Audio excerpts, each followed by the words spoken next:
নমস্কার, আমি কৌশিক ভট্টাচার্য। স্বরচিত গল্প গানের শিক্ষা জীবনে প্রয়োগ করা পাঠ করে শোনাচ্ছি। দাদা আমাকে প্রখ্যাত শিল্পী ইন্দ্রাণী সেনের গাওয়া নজরুল গীতির ক্যাসেট এনে দিয়েছিল।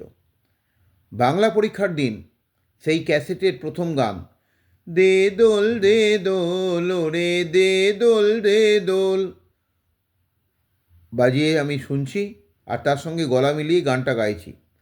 বাবি এসে বলল, কী হলো, তুই পরীক্ষার প্রস্তুতি ছেড়ে গানটা অনুশীলন করছিস কেন? আজ কি ফাংশনে গাইবি নাকি পরীক্ষা দিতে যাবি? আমি বললাম, বাপি তুমি গানটা শুনে দেখো, কী অদ্ভুত অনুপ্রেরণার বাণী। ওটা শুনে তো আমার ভেতর থেকে আত্মশক্তি জাগছে। মনে হচ্ছে নতুন উদ্যম নিয়ে আমি পরীক্ষা দেব। নিশ্চয়ই ভালো করে পরীক্ষার খাতায় নিজের পরিচয় রাখবো। ভাই বললো, সব ঠিক আছে, কিন্তু সুর ভাবছিস কেন? এতে তো গানের চিন্তাটা আসবে, মনে গানের ছাপ পড়ে পড়া লাইনগুলো ভুলে যাবি। তার চেয়ে গানের শিক্ষা নিয়ে সেটাকে কাজে লাগা। ভাই বললো, আমি গানের লাইন ধরে ধরে তোকে বুঝিয়ে দিচ্ছি, গানটা শুরু থেকে চালা।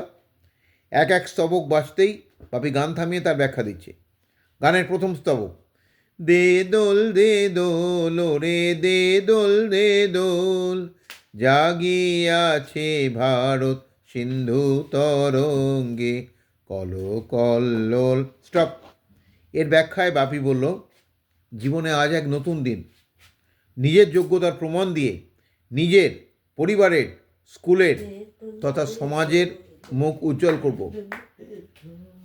দ্বিতীয় স্তবক পাষাণ গলেছে রে অটল টলেছে রে জেগেছে পাগল রে ভেঙেছে আগল দে দোল দে দোল। স্টপ। মানে সব ভাবনা বিসর্জন দিয়েছি, সব ব্যথা, সব সুখের কথা ভুলে পরীক্ষায় মনোনিবেশ করেছি। তৃতীয় স্তবক বন্ধন ছিল যত হলো খান খান রে পাষাণ পুরীতে আজ জীবনেরও গান রে মৃত্যু ক্লান্ত আজি কুড়াইয়া প্রাণ রে উন্মদ যৌবন আজি উতরোল।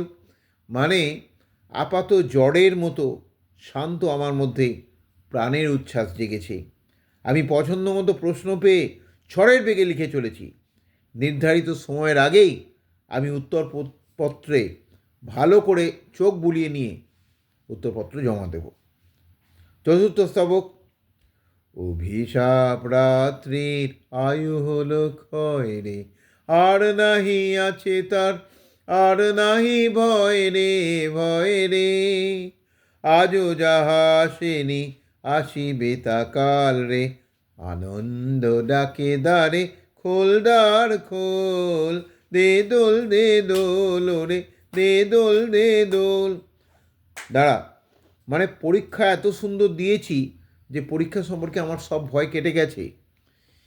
এই রকম উজ্জীবিত হয়ে আমি বাকি সব পরীক্ষা দেব। শুধু আমি সর্বোচ্চ নম্বরে শোভিত হব না, সব রেকর্ড ভেঙে দেব। আমার সম্পর্কে মানুষের সব ভুল ধারণা ভেঙে দেব। আসবে জয়ের আনন্দ, আর সেই আনন্দে যে যেখানে আছে সবাই সামিল হবে। বুঝতে পেরেছিস? বাপির জ্ঞানগর্ভ কথাগুলো শুনে আমি উজ্জীবিত হয়ে বাপিকে প্রণাম করে পরীক্ষা দিতে বেরোলাম।